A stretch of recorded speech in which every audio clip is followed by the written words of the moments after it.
Order at 7:01 this October 25th, 2022 Town Council meeting at 7:01 PM. Everyone could please rise and pledge allegiance, followed by a moment of silence. I pledge allegiance to the flag of the United States of America, and to the republic for which it stands, one nation, under God, indivisible, with liberty and justice for all.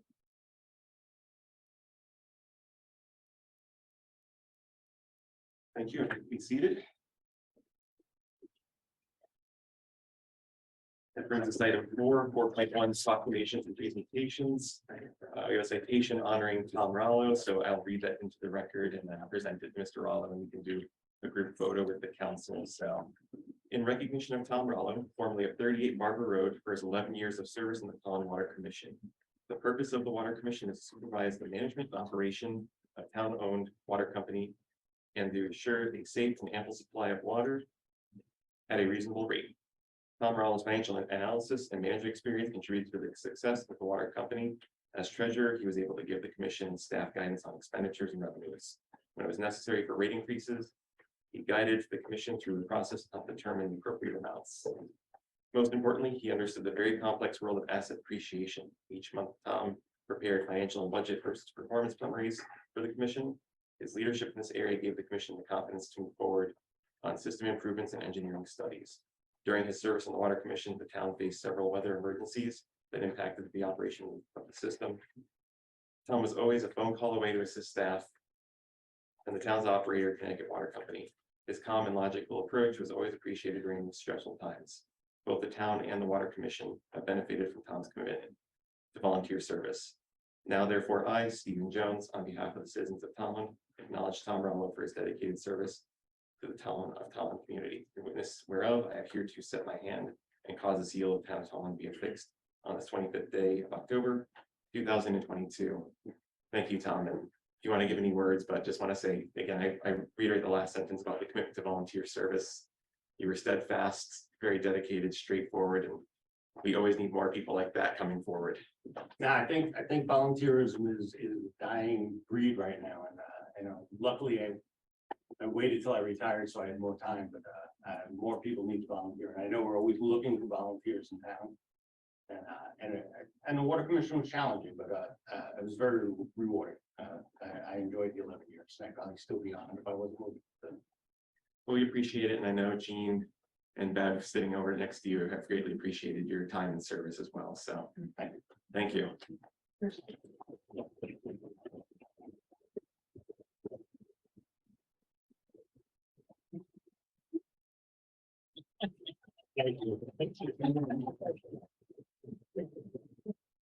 With that, we'll do a group photo with you presenting the citation. I'll just stand in front of the camera here. There's one phone call away, right? I know, y'all, missile.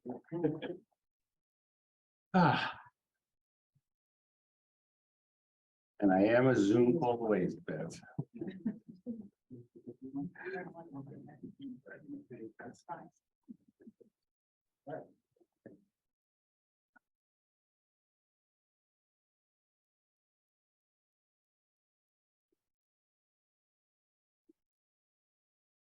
All right, let's get the whole group in. We'll stand like a little bit closer to the seal. I do feel bad. I have to leave right away. So it's my 47th. It's my 47th anniversary tonight. So Congratulations. Wow. I get yelled at when I go in the back. It's too short. Yeah, we little bite. Yeah. All right, guys. I'm good. All right. Just a little bit. Yeah. Happy trails down to Carolina. Thank you. Thank you. Yep, thanks.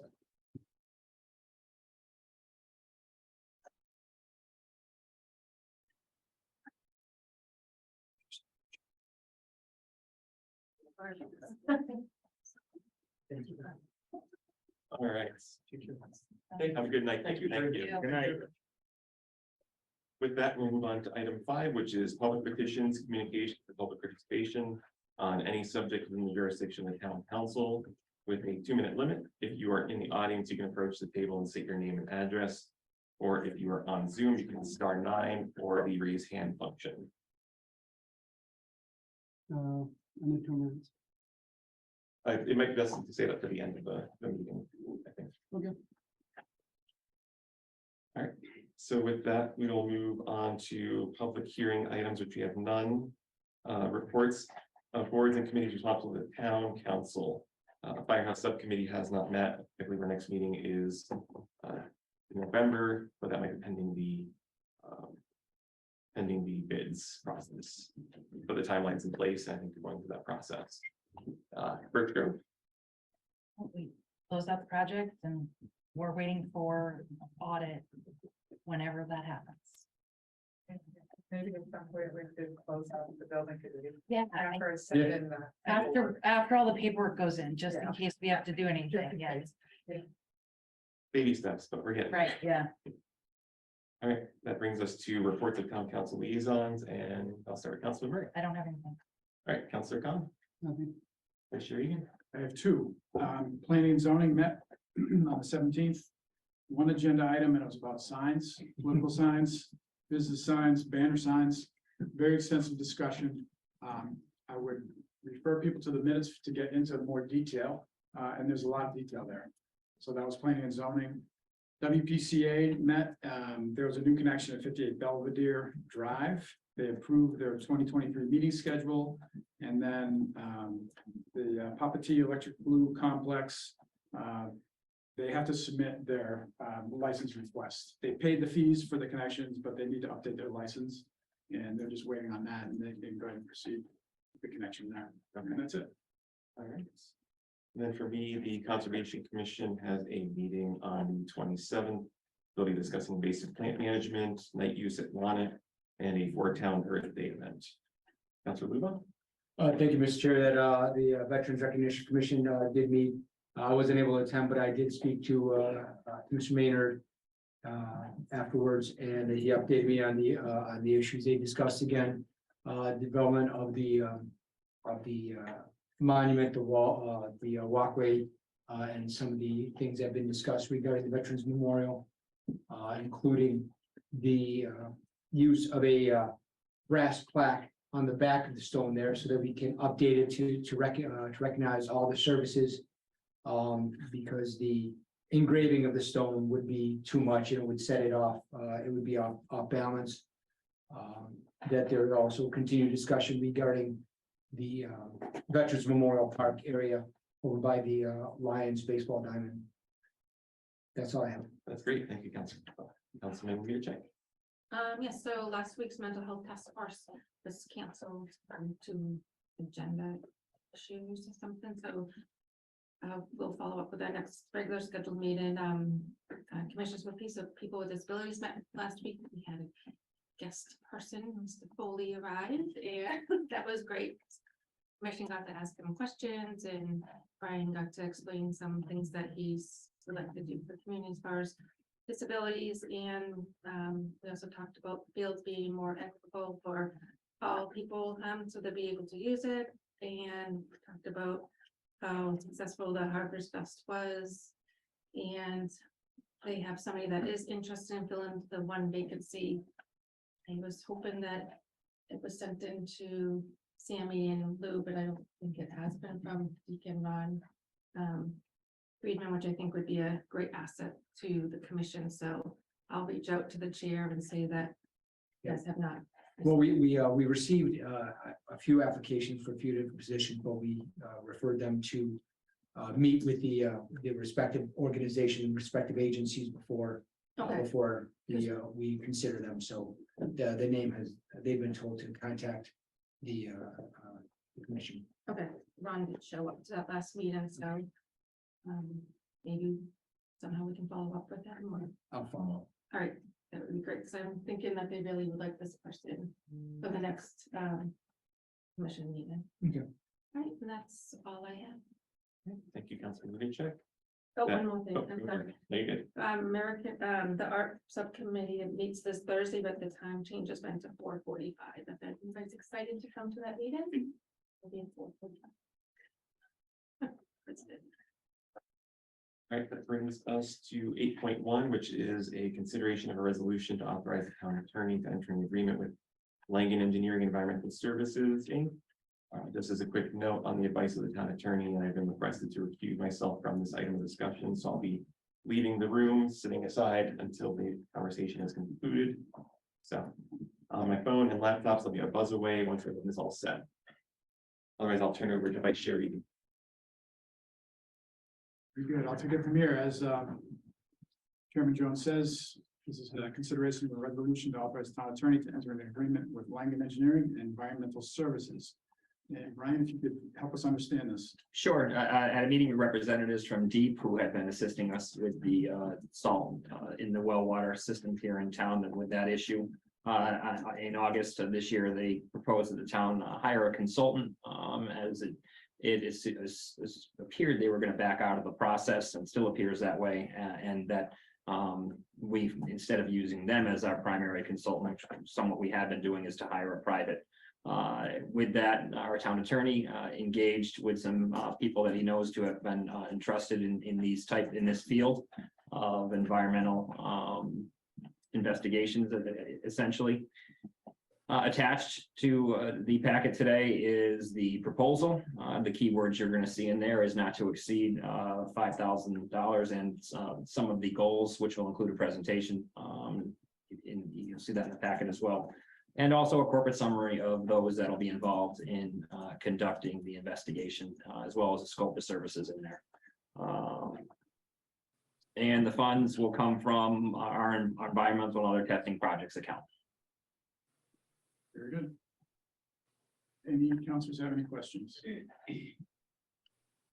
Ms. Murray? I guess, we have enough money in that account to cover the $5,000, is that correct? I believe we do, Lisa. Yes.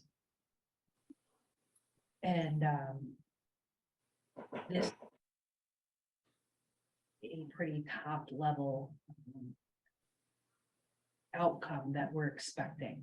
We're getting a review of existing data as well as some suggestions about moving forward, but no details or engineering plans or schematics for next steps, right? This is more a high-level summary report. that we expect. It is a high-level summary report, hence the low cost. But I'm assuming there is, and I've asked the town attorney this, that there exists the possibility that we use the same service moving forward for anything else we need in the future, should we be put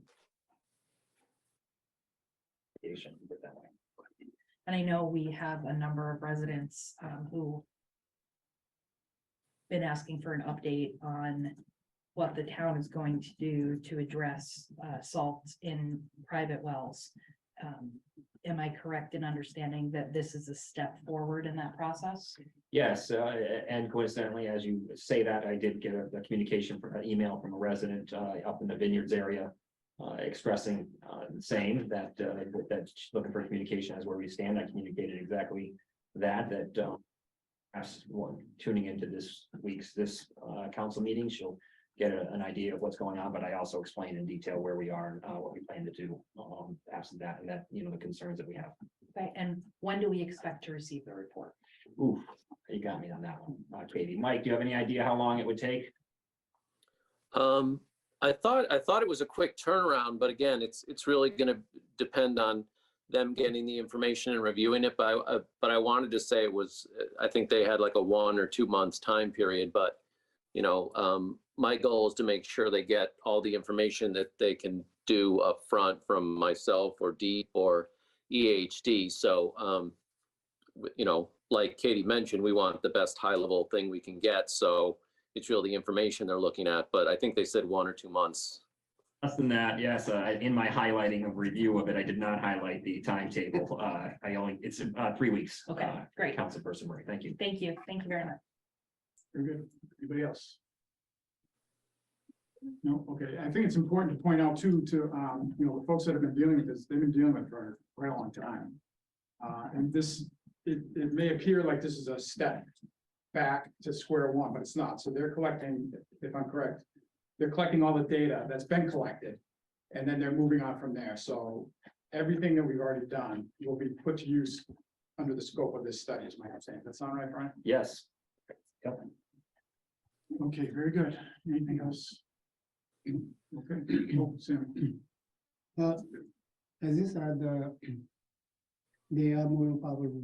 Are they gonna make a decision, what is the cause for that well to be damaged, or are they just going to carry on the conversation?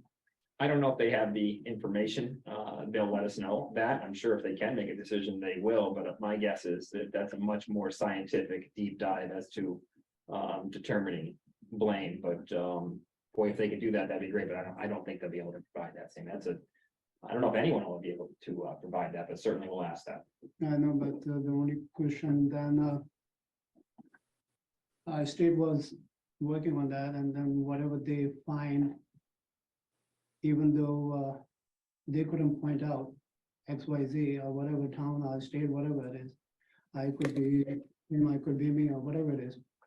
So my understanding is like, is this company, is this, what they're gonna tell me? That's what I don't understand. That's what that one. So they'll, again, act as our consultant, the town's consultant, as to, our next steps forward, and what they can find and determine based on the data that we have. Should we require more testing, different testing, they'll provide some engineering, ideas as well, I believe, and remediation ideas.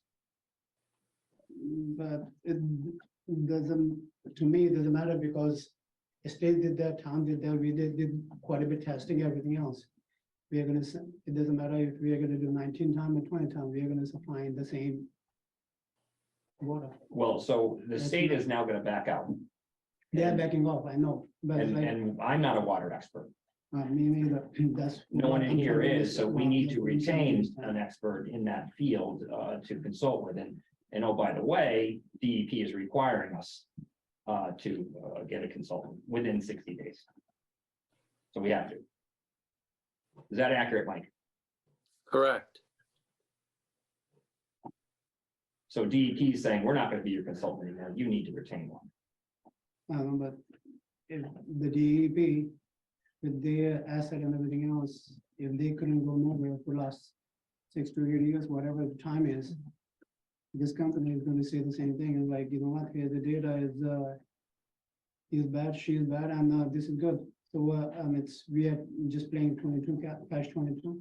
We are just. If you have a crystal ball and you can tell me I don't that know. the consultant is gonna tell us, there is the possibility that this consultant would say the exact same thing as the state. Because I'm trying to tell people, I said, they asked me what the solution is gonna be, and I said, I don't know. And that's the accurate answer. And I don't know what the solution will be either. But that's why we were hiring consultants to start pointing us in that direction. Maybe they say the exact same thing as the state. Maybe they have better information than the state. Maybe they provide us, really what I'm looking for is a compass of which direction for us to move forward. I don't have that in front of me right now. We don't, the town attorney doesn't have that, and we need it. We need that direction and we need that assistance. So I understand the shortcomings of the previous reports, and the state of Connecticut wasn't the first report we had. And we got a analysis prior to that was much different than the state of Connecticut's. I understand the frustration. I don't have a crystal ball, and I can't tell the consultant what to say. So I look forward to what they tell us, should the council approve it. Thank you, Mr. Vice.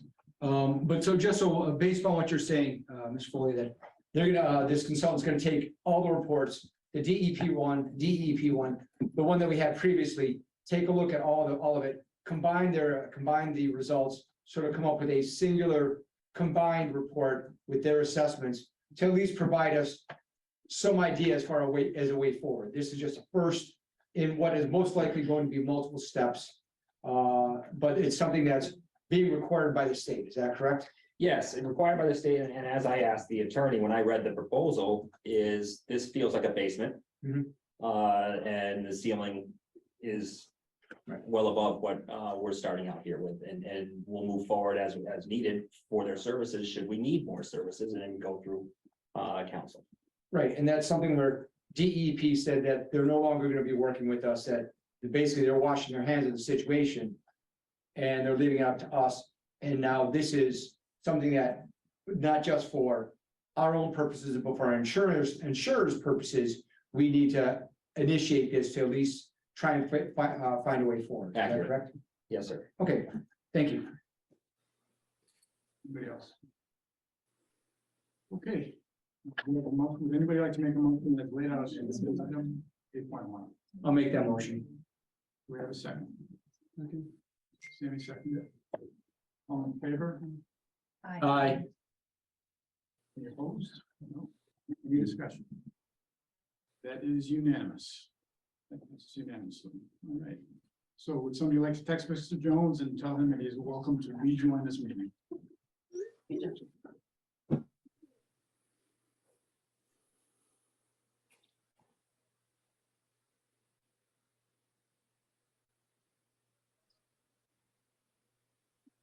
Thank you. Everyone. That brings us to 8.2. I reload up the agenda here. All right, 8.2, approval of a revised intermunicipal agreement with the town of Vernon and authorization for the town manager, Brian Foley, to sign the agreement. So. In the absence of the town of Tolland not having a sewer treatment plant back in 1989, the town entered into an agreement with the town of Vernon to share or for us to essentially utilize their sewer infrastructure and plant. Attached is the latest agreement and the updated version, I mean, of what is proposed. It's good to review the agreement, all of it for an understanding's sake, but the bulk of the changes is on page 38. It's been reviewed thoroughly by Director Lapp and myself, Mike Wilkinson and attorney Conti. And it's, I believe I sent you the answers to other questions that you may have had, but I'm certainly myself or Mike can answer as needed. All right, and yes, and thank you for answering those questions, and I'll forward those over to Lisa, the secretary, for adding to the minutes. So I'll open the floor to any questions or comments from council members. Yes, Councilman Murray. We don't have any other options besides Vernon to take care of our sewage, do we? I mean, easy options, no, aside from building our own sewage treatment plant, no, we do. Okay. And the agreement includes an 11%-ish rate increase for both residential and commercial hookups. I think in your email you did respond to this, but can you just give us a brief update again on why that's 11%? So it won't be, hold on, I gotta pull it up here now. So I don't get it wrong.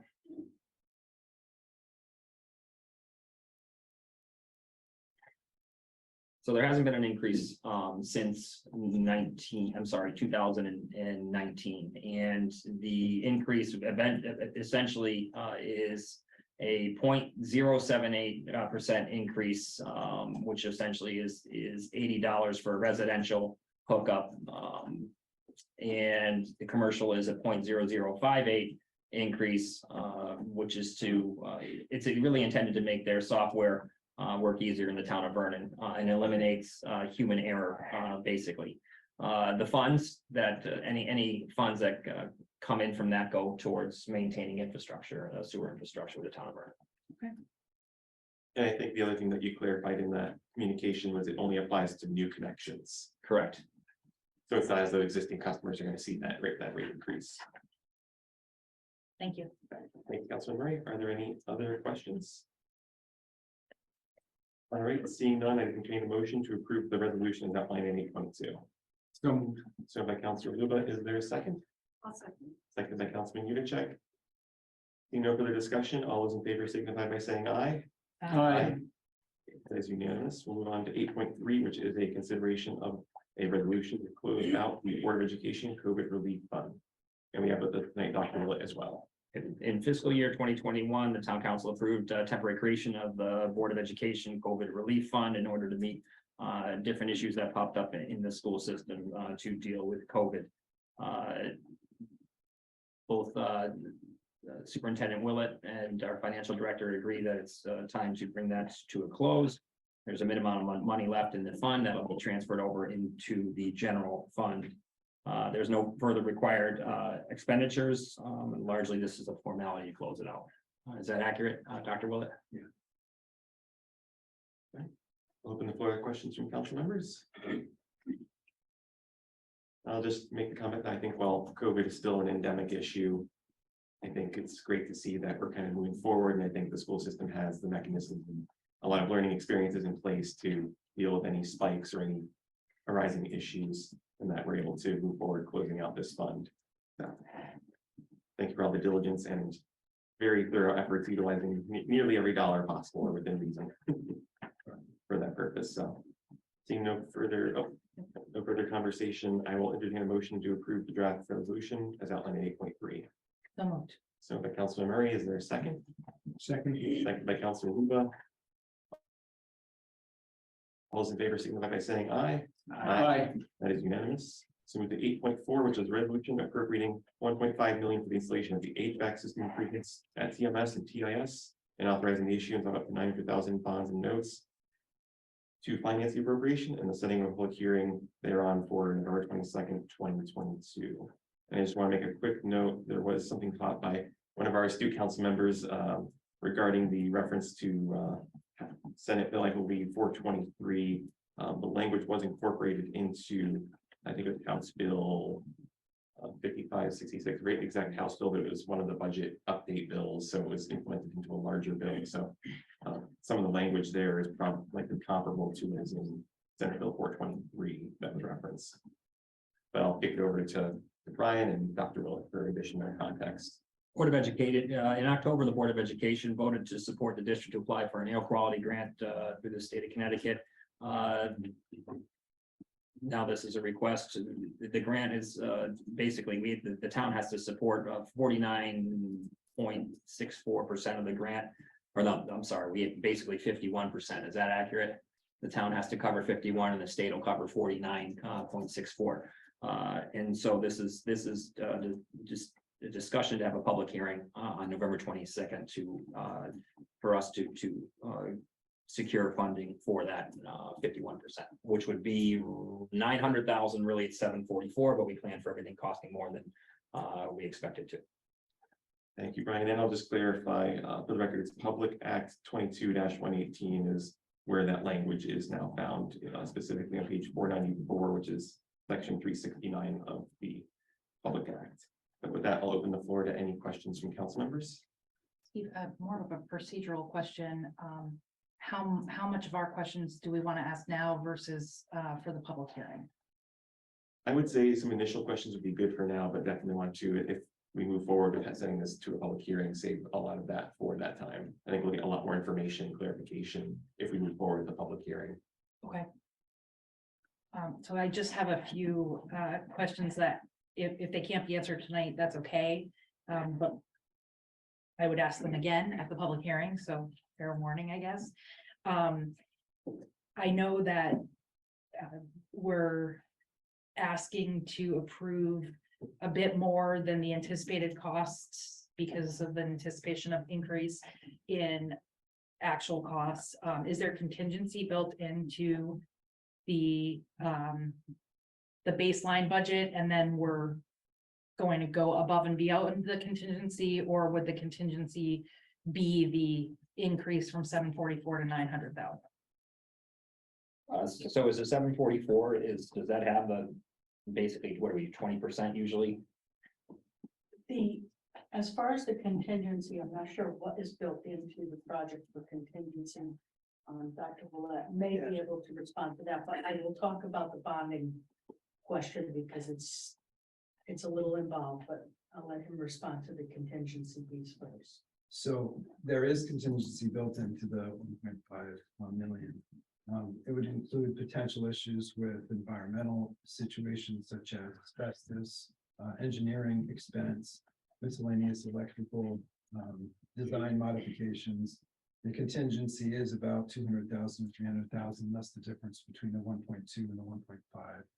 And asbestos is a consideration at the middle school. It's in the ceiling tiles, and so that would be a part of it. Thank you. Now regarding the amount between the 700, the 50, we'll say 51%, it's a little over 50%. The differential between that dollar amount, which is 700 and something thousand, and 900,000, just gives the leeway in case the board, the state Department of Education, if there's any ineligible pieces, which we're hoping there won't be. But however, that 49.64% is only on eligible expenditures that are eligible with the state. So it gives us an allowance to issue a little more debt and have less of a grant. But the total project is 1.5 million and we cannot exceed that.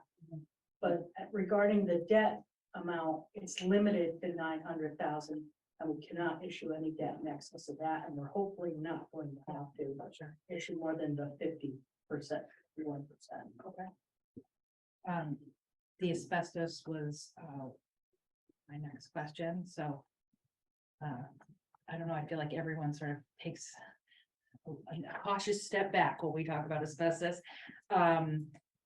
Is asbestos abatement eligible for grant reimbursement in this project? And again, you don't have to know today, that could be a I'm question. gonna say, I mean, I'm not totally sure, but I'm gonna say because it was included as part of the conclusion, up to 1.5, and maybe not all, Okay, but I don't know for sure. That would be a good question. but- okay, I know that that was the difference, part of the difference between 1.2 and 1.5, okay, and I know that's to cover you for things like. okay. Because the asbestos, as I think we all sort of know, can be very, very costly.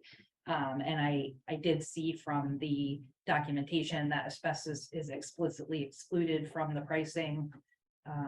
But it would be good to know, or get confirmation at the public hearing, assuming we go forward, whether the asbestos abatement would be eligible for reimbursement as part of the grant.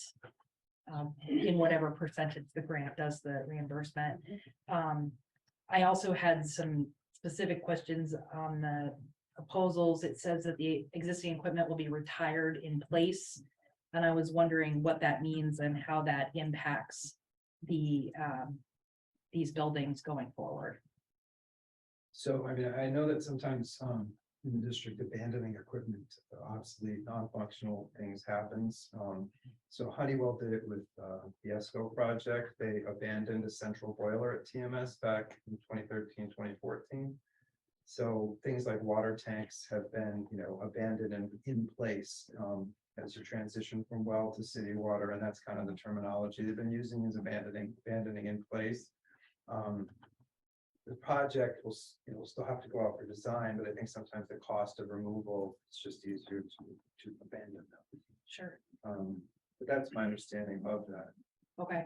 I think it would be good to know, again, going forward at a public hearing, how much equipment would be abandoned in place and the long-term impact on these physical buildings of doing so. Because it, eventually can't keep leaving bad equipment or obsolete equipment in place, if you're gonna keep running these buildings for hopefully many more years. I was also interested in who's doing the structural roof analysis, as that is explicitly excluded from the bids that were included for us. And I think TMS was designed for to have a second floor. Mhm. So there's some expectation or a very solid reason to expect that the units I think are 1,800 to 2,000 pounds, and that structure is set up to have a second floor, which would be much more than that. Yeah. So there would still need to be, I think, an engineering review of that, but I think the expectation is that the roof is strong enough to do that, and they would confirm that when they bid it. So I think you have to do that, did the project. Okay. And we just did some roof work at TMS, right? So whatever this is that we would do would not require any rework. Would destroy that. Okay, great. And then someone's doing BMS system integration. I'm not sure I even know what that is, but it's explicitly. Yeah, that's, so I have it, I can check any temperature of any room in the entire district. Lucky So you, sometimes yeah. if somebody's saying, so Pete can, Yeah. so they can adjust it, I just look at it, I don't touch it. But Pete and others can adjust it, Okay. and so we say VMS is the system we use for that. So that's gonna be in addition to, but in the total project, but in addition to the specific things that the pricing outlines. Yeah, that is on it's here. integrating that software Okay. so that it works with software, I think. Okay. And so some of the bigger picture questions I had, thank you for answering those specific ones, but I'm wondering why this wasn't included in last year's capital budget request from the Board of Ed. It's a pretty big project, and this is the first time we're seeing it. I think it's just that it was left out of the Honeywell project, so for a time, there was a deference to the Honeywell standards and that type of thing. We have transitioned from that Honeywell agreement and from those standards, and at the same time, you have the opportunity to grant for this, you have the legislation on it, that type of thing in 5506, and then was it 222 there, so I think that the timing just made it really 222-118 made it important and, worthwhile considering now. Thank you. Thank you, Mr. Murray. Are there any questions, Councilor Luba? Thank you very much, Mr. Chair. Again, Ms. Maurice, right on with most of the questions I was gonna ask on this issue, so. Next time you go first. What's that? Next time you go first. Yeah, no, that's quite all right. You ask the difficult questions and I'll follow them up. I have to follow up on the whole issue of with the abandoned equipment. I mean, I think that's something that we really need to know because these things are not small issue, they're not small items, they're not small equipment. They're gonna have to be moved at some point. Why not now? I mean, I think that that's something that we really need to know. If we're gonna start financing for this, I don't want us to be 5 years down the road. Now we're gonna be asking for money to remove these items or have to face other expenses. So I'd really like to know why this has been included. I understand the whole purpose of of leaving things in place. But if it's something that we are going out to bond for something this significant, that I just don't understand why they're not gonna be removed at this point so that we don't have to worry about this at a later point in time.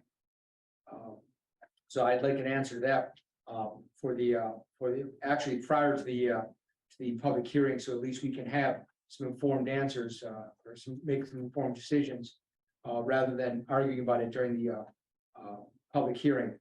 The other issue I want to make sure is that this equipment is something that will last us and that is what is basically state of the art and that what we need right now. So we're not facing something like we just did with the boilers, where we're anticipating that it's going to be a 15-year or 20-year expenditure and we get 10 years out of it. Now we're looking at having to replace it.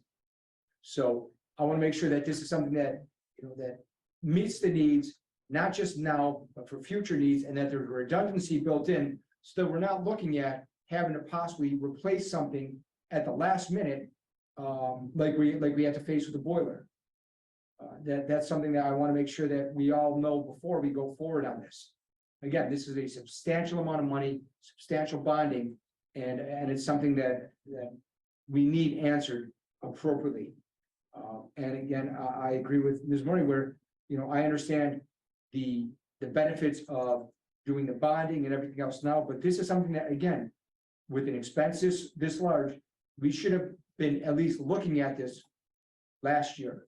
Maybe not necessarily planning on it and including in the capital expenditure budget, but we're again facing a situation where you have a large expenditure, which is now being brought before us, which we have to act upon.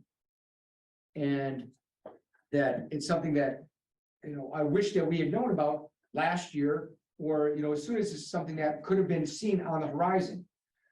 That my concern is that there's not a lot of long-range planning on things, and that we're dealing with basically crisis management. And that's, crisis management for a budget, for a town or for a school district is not how we should be operating. So it's something that, for moving forward, that if we're going to be having something like this, I'd be asking that we at least have it on the long-range plan. So, and the rest I'll just save for the public hearing. One question I do have about this public hearing, as well as the next two that we're gonna be discussing, is the efficacy of having it on November 22nd, 2 days before Thanksgiving, where who knows who's gonna be traveling and who's gonna be able to participate. That's something where I saw it on there, like, you know, I'll be around, but if there's gonna be public hearing on it, you know, how many people are gonna be able to participate? That's a concern that I have. Let me jump in there, Especially- Council, yes, if sir. I can. It was, the other option was on the 8th. Mhm. He's got to, if this were to move forward, it have to be certified by our town clerk by 12/1, December 1st. So, So it was the 8th or the 22nd. okay, so that makes, I mean, again, that makes the point that I just talked about even more. We are now put in a position where we have to make a huge decision with 2-week notice, 3-week notice. This is something that is, again, is inexcusable. This is something that we are now facing twice in 2 meetings, an expenditure that we are literally given, make this decision now or else. How is that? I mean, how can that be allowed? How is this something that we can function as a town to be able to budget appropriately, be able to finance it appropriately when we're facing these issues on a regular basis at the last minute? You know, I'll save my comments for that afterwards, but this is something that, again, is inexcusable. We have a gun to our head again to make a decision on $900,000 on a public hearing. And if we decide that maybe we can't go forward and make that decision, then we miss our deadline. Is that accurate? I would say so. I think what the issue here is, and I have no horse in the race and no vote in the thing other than a daughter that breathes the air. Mhm. I think the issue is that, this is something that I don't want to speak for Dr. Willett, and I'll give him an opportunity to. They have to, this will need to be done at some point by hook or by crook, and by law, we may be required to make some of these changes at some point down the road, and I believe that's accurate. That now there's for lack of a better term, a really good sale price to move now. And that the state's gonna pay for half of it. Is any of that inaccurate, Dr. Willett? Yeah, no, I mean, your timeline here is dictated by the fact that the state grant has a deadline of December 1st or January. I think the end of January for you to commit. December 1st, it was, and you have to take action by that time in order to get the grant reimbursement of 700. When did we first find out about the grant? September 30th is when they released the information, at least in a webinar. I think it was somewhere in that. But- When was this grant a possibility? When was this at least on the horizon that this could be something that could be done? I don't know, lots of grants. I think this just, as when the indoor air quality thing became a big thing, they started issuing grants, and the first webinar for people to get. Councilor information. Bronin did a, I remember he did a big press release, press conference on it. This couldn't have been more than a month or two ago. Yeah, it's pretty recent, and then I did do a little lurking. You can get asbestos reimbursement if it's in the way of you putting in an HVAC system. So we'll have to see if it's in the way. Sorry to answer that. Yeah, I think predominantly this was a public hearing of opportunity. I think if, obviously we have to set it, if it weren't to move forward, I think the grant would be available for a future fiscal year, most likely. Sorry to interject, Councilor, but is that correct? That's fine. I'd like to know. I mean, this is, Yeah, I mean, it's strictly, do you want $700 reimbursement or not? And that's why it's in front of you right now. Or if there's an opportunity to, if it was to move forward for a year, if it wasn't in the capital, if it didn't go forward and say a public hearing, just speaking hypothetically, because we're not there yet, but I don't know if Lisa, if you'd be able to. Well, part of the capital, the Board of Education just finalized their capital plan for the next 5 years, which they review each year. Since this legislation is very new, it is something that is included in their capital plan. I think in year 3, 2 or 3. So it is in there, but you have not had the opportunity to see it yet. It was something that was not necessary to move quickly on in the past until this legislation came into effect. You can correct me if I'm wrong. But Yeah, and the grant, because you have those And- two impending Right. things, I think section 370 is the one that also goes into all the stuff that 423 kind of had in it. And so, yeah, that's where you're getting this, now And- would be a good time versus later. Right, and the state I just heard about it. I saw it on the news just recently, within the past couple of weeks, actually.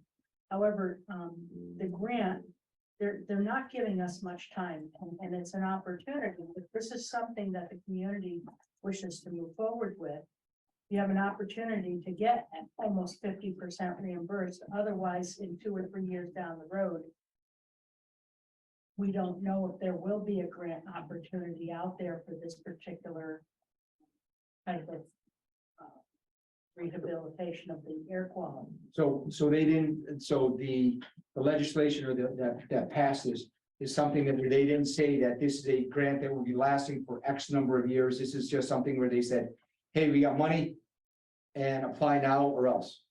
This is my understanding, but I don't have the Kind of, exact details. that you gotta hit those timelines or else, and the or else is, or you don't. you get to a point. I can't confirm or deny if there will be opportunities in the future. Yeah, because I'm okay. just learning about this. Thank you. I have no further questions, Chair. Well, thank you, Counselor. And to your point, just want to answer back about the 22nd being a rough week. I know we do have the benefit of hybrid meetings. I know that isn't easy for everyone with travel, but it was seen as an opportune date for everybody, noting that our next meeting will be election night, and there may be folks that may or may not be able to attend for various reasons. Thank you, Mr. Chair. Thank you, Counselor Luba. Councilman Yudichak. I was just gonna make more of a comment. I just feel like anytime there's grants involved, it is a really quick decision that we would need to make. Just seeing that with things that have been presented to the council, I feel like we need to usually make them pretty quick. That's my opinion.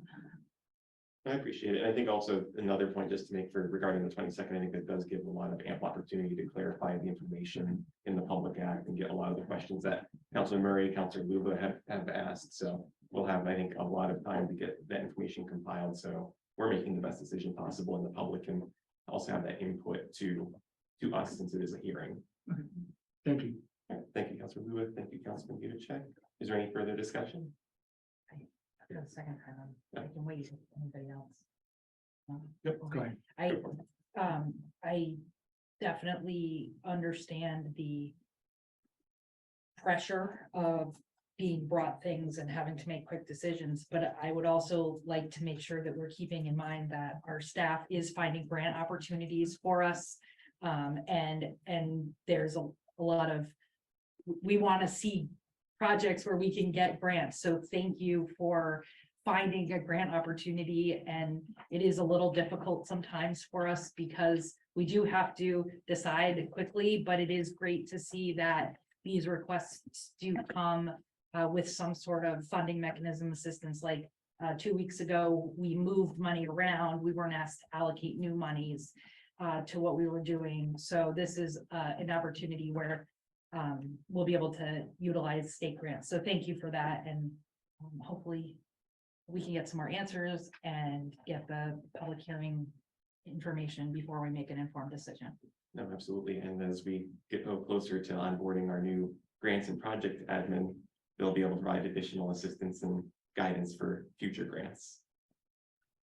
All right, seeing no, oh, Councilor Khan. This, a dumb question. I'm trying to figure out myself, but I cannot. 2013, 2014, they did a work, major work, Honeywell project. Honeywell project, everything else, and he was saying that 15% of the building, high schools, who they left it at that time, Yes, and now it's costing us what, 1.5. $1.5 million.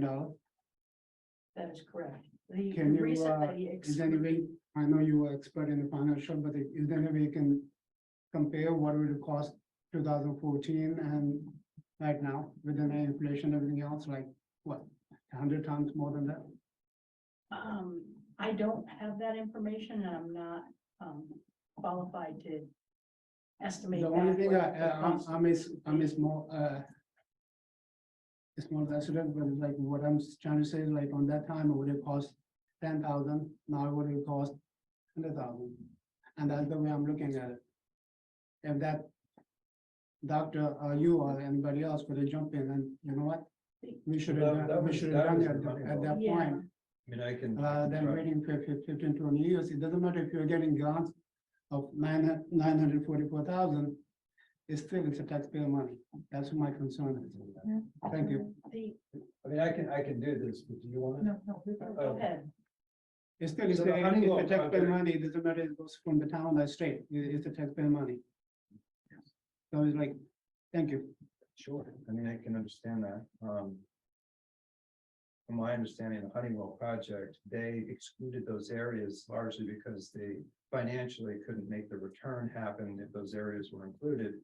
They offer from Honeywell is that essentially the existence of the HVAC systems would help pay for themselves if you followed the Honeywell set points and you followed the Honeywell contract. So Honeywell left those two large areas out because it couldn't make, rudimentary way of describing this, it couldn't make the numbers work with those two areas, so left them out. And it wasn't mandatory to do it at the time. It was That not, was part again, of it. yes, to that It point, wasn't mandatory. there was no Everyone- legislation saying you had to, or that there was other things coming that. We're working on Right. that. We didn't have a law backing us to say we have to do that. I know it's a, but there's some default common sense. Well, you did get, Steve Werner and others worked really hard on something that I think worked out quite well for the town with respect to how that is being financed. It is being financed in a methodology that doesn't require you to bond for that. And, in that way, and that was by design for this, and so it did have a benefit for you that they did that way. Particularly town. Right, the funding mechanism at that time as well was all dependent on the program that Honeywell provided. I don't think that there was any room to be able to add extra expenditures to that particular project, just in the way that it was designed. Because there were guarantees in place, it was very involved. So unfortunately, if the Board of Education wanted to add another HVAC system that was not part of it, there would not have been the funding mechanism to make it happen at that point, unless the town council wanted to decide on a separate project to go out and issue bonds or something in that respect to cover it at that time. And I don't have the dollar Energy amount. savings project. Right, it was an energy savings project and it was all related to only what was engineered in that project through this whole process. But I understand what you're saying. Would it have been better off to set up a separate project and do it at that time? There were thoughts in place as to, this is almost a $10.5 million project that we were doing there versus now, what will it cost for extra things? And the theme in the historical past of the Board of Education is that there's not a lot of money to do a lot of extra things. And the mentality that drives a lot of the decisions when this is happening is that I can't ask for that. There's not going to be any money for this. And that has happened historically, and now you have to look at, all right, there is some common sense here.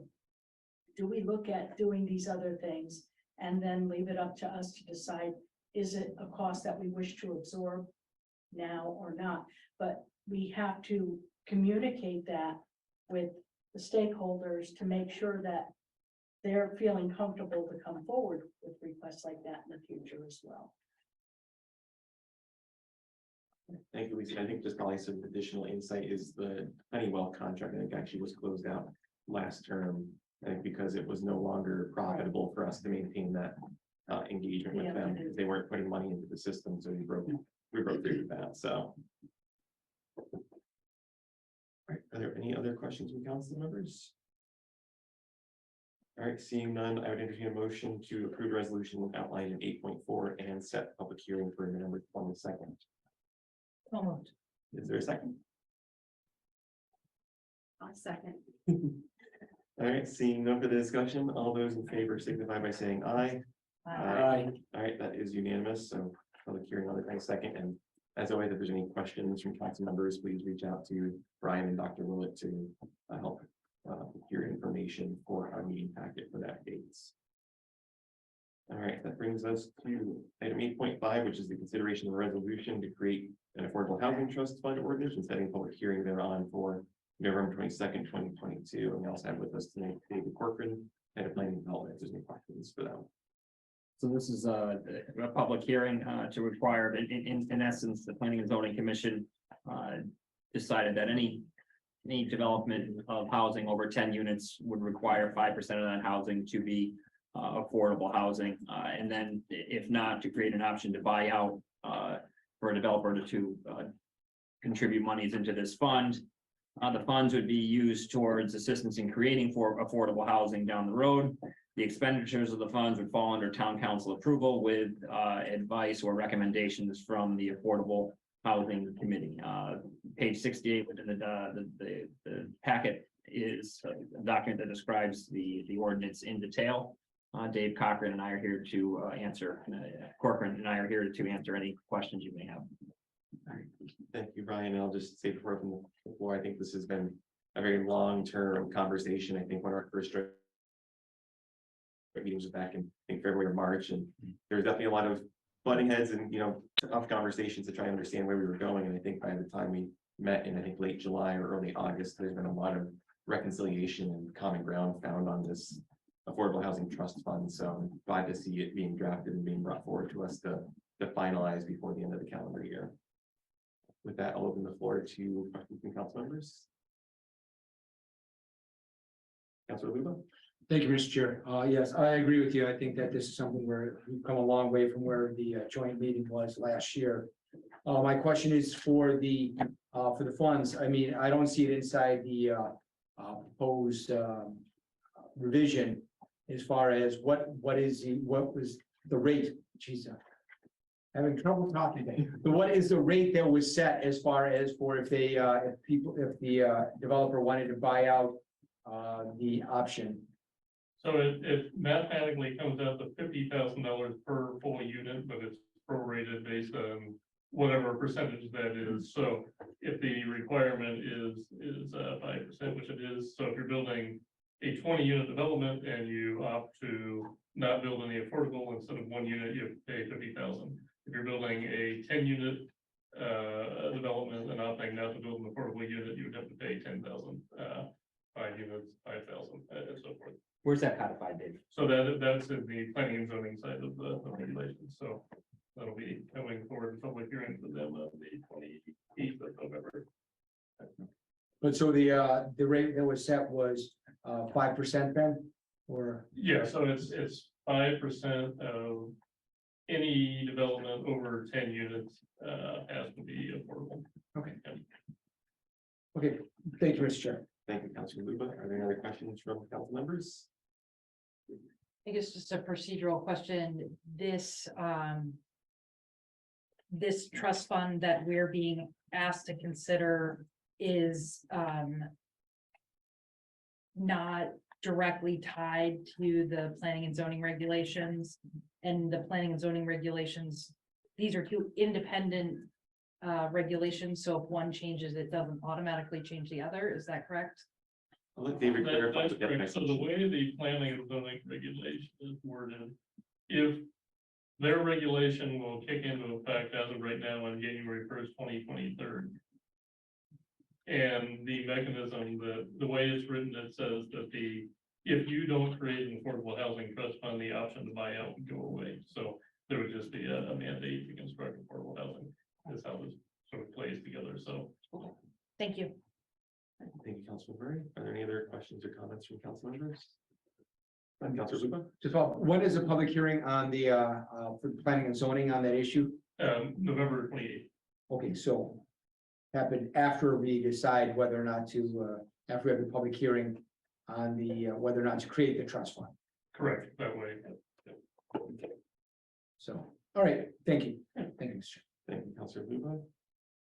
All right, seeing no further discussion, I would entertain a motion to approve the resolution outline 8.5 and set the public hearing for November 22nd. So moved. Moved by Councilor Luba. Is there a second? Second. Second by Councilor Murray. All those in favor, signify by saying aye. Aye. Great, that brings us to 8.6. Consideration of resolution to amend section A 173-9 of the Tolland Town Code related to planning and zoning application permit fees and setting a public hearing thereon for November 22nd, 2022. So the Planning and Zoning Commission has been identifying strategies to implement the 2019 Plan of Conservation and Development with the goal of simplifying the development process and encourage affordable multifamily and non-residential development. You know, in layman's terms, the town had a reputation of not being easy to build in, and some of these fees will make it somewhat more competitive, or more competitive or equal to the towns in our region. And thus making the town more attractive to development. Is that accurate, Mr. Corcoran? That is accurate. And so not a huge financial impact as well. That's correct. Our bread and butter is from building and zoning permit fees for new construction, not for these additional special permit fees. Any questions? Well, no, I just commented again, I think this is a good positive momentum towards a more business friendly environment. I think in light of the housing trust fund being considered, I think it's almost a 1-2 punch towards getting developers into town for multifamily, multi-unit, denser housing that creates more diverse housing stock for the town. So it's good to see we're taking a lot of steps forward to engage and listen to the business community. Any other questions from council members? All right, seeing none, I entertain a motion to approve the resolution outlined in 8.6 and setting the public hearing for November 22nd. By Councilman Murray, is there a second? Second. Seconded by Councilor Luba. Seeing no further discussion, all those in favor signify by saying aye. Aye. That is unanimous. We are moving on to item 8.7. Consideration of resolution for the 2022 steep rate award appropriation for the tennis court renovation or replacement in the amount of $500,000 and setting a public hearing on November 22nd, 2022. So we got a steep grant award for $500,000 to replace the tennis courts down at Crandall's. That $500,000 exceeds, as according to C9-14 of our charter, 1/2 of 1% of our general fund budget requires public hearing and action by council. We were notified in, I believe, Lisa, do you remember when we were notified by OPM of the award? It was in September. Yeah, not too long ago. And so this is just the process of a public hearing to accept said $500,000. And let you execute the expenditure. You bet. All right. Are there any questions from council members? Let's have a comment. Thank you again, employees. Great job applying for this and essentially being rewarded. And again, I think the town residents, they know we got a lot of emails about details about our tennis courts. I'm sure those that use it will be very pleased with the upgrade that we really needed. Thank you. Thank you, councilperson Yudichak. Yes, I will accept no thanks for that, as I had very little role as done prior to my arrival, but certainly the staff and to include the departed Leslie did a good job with that. Yes, agreed. All right, seeing no further discussion or questions, I entertain a motion to approve the resolution outlined in 8.7 and say public hearing on November 22nd, 2022. So moved. I'll second. Second by Councilman Murray. All those in favor or any further discussion? Seeing none, all those in favor signify by saying aye. Aye. All right, brings us to 8.8, which is the consideration of approval of a lease for land between Burbank Road and Bald Hill Road Tower between Tolland, the town of Tolland and Tolland County Mutual Aid Fire Services Inc. for a period of 20 years. And I believe we have a couple representatives from in the back for us tonight. Is there any questions for them? Yes, and so as discussed, the town does own land on the top of Bald Hill Road. We had a lease with WSSB to have a tower on said land. WFSB is going to vacate the lease, which was going to leave us holding the bag for all the maintenance and everything up there. Enter TN, who have agreed to a potential lease should you approve it. As Councilman Luba asked last time, there are no other customers. There's not a long line of people to jump on this. And it is to benefit to public safety, to not just the town, but to the region, but also to benefit communications through town services, our town public safety and our town schools, and also to manage communications moving into the future. Director Racico obviously is here, and Tyler as well to answer, myself as well to answer any questions. Thank you. No, I echo a lot of those comments. I think it's a great opportunity rather than have pieces of infrastructure that is underutilized or has to be gradually phased down and taken out, and instead it can be continued through an existing user and expanded even as needed. So I'll open the floor to any questions from council members. Councilor Murray? What is our current yearly income for the lease that is expiring? Lisa? It's about $500 a month, but it expired October 31st, so that's it, it's done Okay, at that point, so there'll be no additional income. okay, so for, It gradually increased like 5% each year. okay, So it started out at a much lower amount 20 years ago, and now we're up to about $500. okay, but we're not talking about a major lapse in income coming into the town. This is, right now it's about $6,000 a year coming in, and my understanding is that the lease with TN would not charge any money to TN directly to lease this equipment, but it does give us the opportunity without forfeiting a lot of funds to be able to support the emergency responders and public safety issues. Yes, that's accurate, Councilman Murray. Not only that, that it also, there's a lot of maintenance and upkeep that we would have had to have paid should TN not have jumped in, and they will take it. So the balance of, while it sounds like 6,000, will actually be much less than that. I've asked Director Racico to provide his estimate as has been discussed, and whether inflated or not, it's still going to be between, I would estimate, 4,000 and 7,000 a year just to do the safe upkeep of the existing structure and services. Well, this sounds like a great opportunity for the town to move forward with a commitment with our public safety groups, and sounds like a good move for the town. I'd also say that Attorney Conti has thoroughly vetted and reviewed the. As he does, yes, he does a great job with that. Thank you. Thank you, Councilor Murray. Are there any other questions or comments from council members? All right, seeing none, I entertain a motion to approve the resolution outlined in 8.8. So moved. Second. By Councilor Murray. Seeing no further discussion, all those in favor signify by saying aye. Aye. That is unanimous. So thank you, everyone. Thank you, Rick. Thank you for coming out tonight. Thank you. Keep working with you. Good work. Thank you, guys. That brings us to 8.9, which is a consideration of resolution to declare various equipment in disrepair or obsolete in the Board of Education. We have supporting documents as well as Dr. Nolan with us tonight. So there's a piece of equipment in the school. It's obsolete. I guess is it a printer is the best way to put it. And in discussion with Dr. Willett, the town of Tolland, outside of the school system, has none that I can think of. No use for said equipment. There would be a scrap metal, I believe, use for it, but the cost to have it picked up and scrapped would be darn near a push. Dr. Willett? Yeah, it's called a Armada offset press, and I think it's circa 2006. It was for, physically created graphics items. It was used for about 12 to 13 years, and then it stopped working. They're running to get parts and things like that. It's not really used in this digital alternate, everything that's digital today. So, it was used last by Betsy Brocious, who was our former graphics instructor, who had passed away. And so it's kind of a testament to an obsolete industry that people just don't use stuff anymore, and it doesn't work anymore.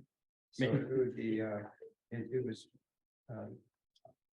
through board policy, executed to send to the town for what we did. When was it purchased? 2006. It was on the town of Tolland fixed asset list as a useful lifespan of 10 years. At the time. Okay. Looks for something that lasts. Yeah. Stop.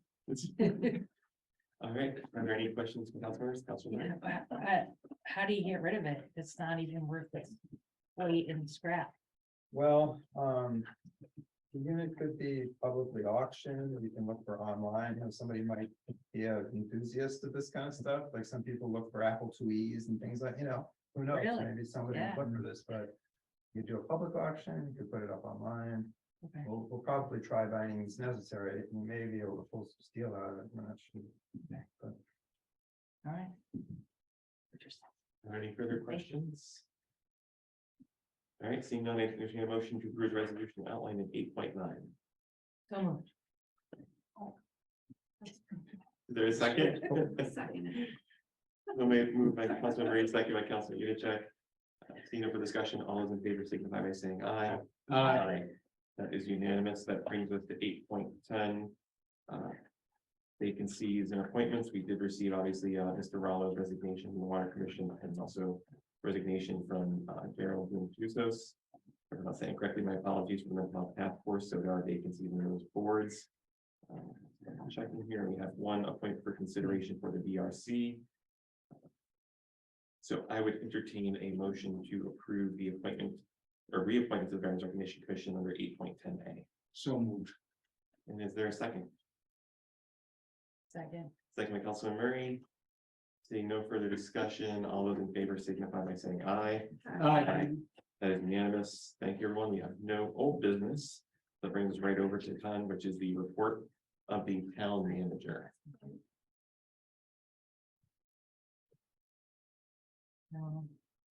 I don't know, Brian, if you have any additional No, sir, updates. thank you.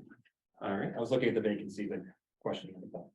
Yeah, sometimes there's a little bit of variation between the report and I think what's on the website once in a while, but.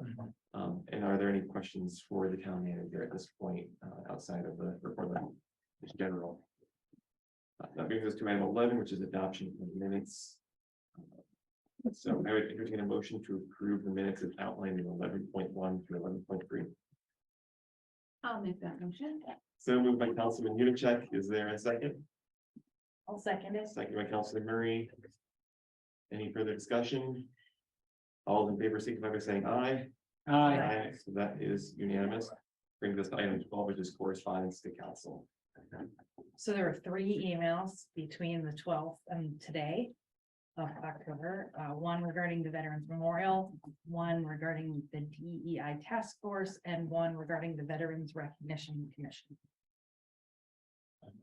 Thank you, Councilman Murray. That brings us to item 13, which is the chairperson's report. Last chair hour, only a couple of folks showed up, like Brian and his new executive assistant stopped by to chat for a little bit as well. So I appreciated their moseying on down Thursday. Capital Region Council of Governments are having their policy board meeting tomorrow. And we did receive some word back. We're doing some further research on the potential for the meet and greet special joint meeting with the various boards and commissions. So that's ongoing. I think there's going to be some further clarification from the town staff and the FOIA commission for that to see what can be carried out, hopefully for November or December. All right, that brings us to communications and petitions from council persons. Councilor Luba. Well, I'd just like to thank everybody involved in the fall festival that happened earlier this month. That it was outstanding. I think it was just something that was really amazing. It was great to see everybody out there. Everybody was having fun. My hats off to Mr. Foley for saving the day with the beer truck and various other items. There's other items? What? Nothing. Yeah, and everybody that I've talked to really enjoyed it and said, this is what the green should be for. That it was really a proper use of the town green. It's something that we all got together and enjoyed. And so my appreciation to everybody involved, the PCC, to everybody, to all the town staff who made it all possible, where it really showed us what the greens could be used for and how the town could really come together on something like this. So I appreciate all that. Thank you. Onward and upward in that direction, councilperson. Thank you so much, and to my staff that we met regularly to assure that it was a smooth running event, and it exceeded expectations. I put it to you, I haven't heard not one negative thing about that event of the entire day, nothing, zero. So onward and upward, let's look for more of that. And I already had an appointment or already had a meeting with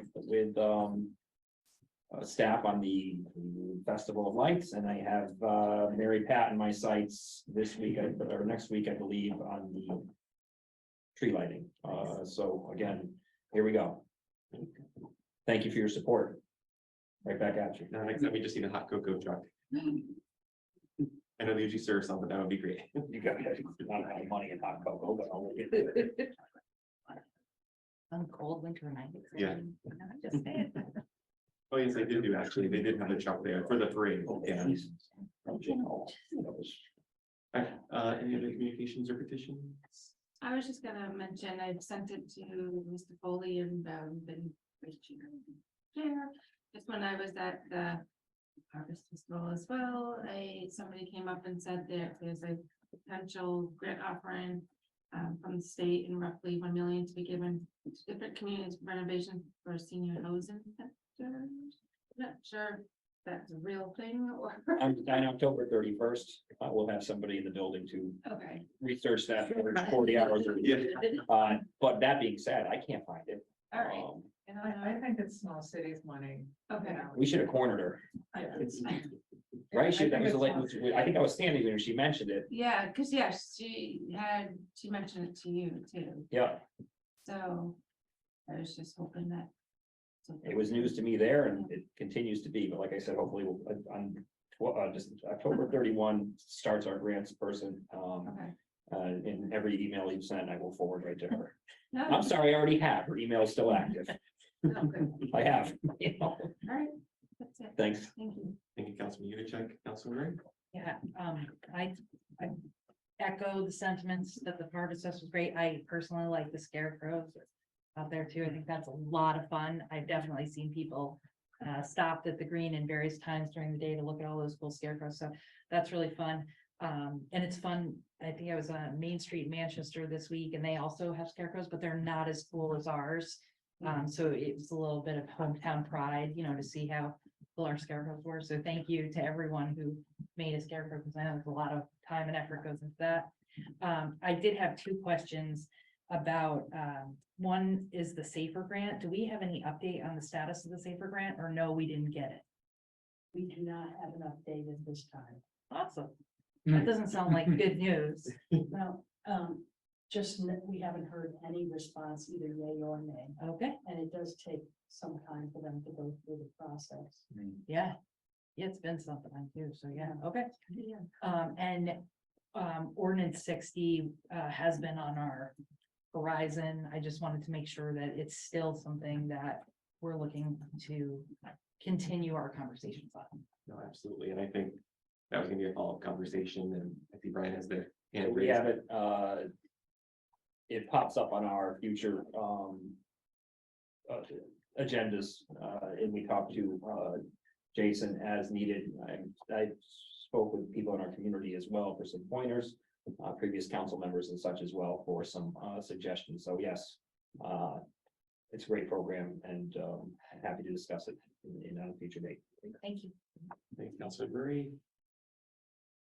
Okay, seeing no other communications or additions from council persons, we'll move on to item 15, which is public listed participation on any subject within the jurisdiction of the town council. With a 3-minute limit, if you're in the public, you can approach the table and state your name and address. Or if you're online, you can hit *9 or the raise hand function. And I believe, just as a point of note for Councilor Khan came through with some concerns. They wanted to speak more first as a private resident and he wanted to share it with the council. So we'll give him that 3-minute opportunity. My name is Sammy Khan. I'm a resident and a local business owner in town of Tolland. I've been living here for about 9 years. Business is about 20 years. Up and down, but work hard 7 days a week. And that's what I know that's what I've been doing for 20 years. There's few things that I don't like it. Number one, about 6 months ago, there was a gentleman approached to my house, ring a bell. Nobody was at the house, and I was watching him on camera. So he waited about a minute, and he went in back of the building. Try to look inside the basement, everything else. And look into the house. So. I didn't pay attention at that time, but later on I watched the video. There was a monogram, whatever it is. So I assume there was from town. Trying to check up the property, everything else. And my suggestion is to the town manager that that policy is not acceptable. Because whatever going on nowadays, exchange and everything else. It's like, if it doesn't have a name or town badge or whatever it is, guess what?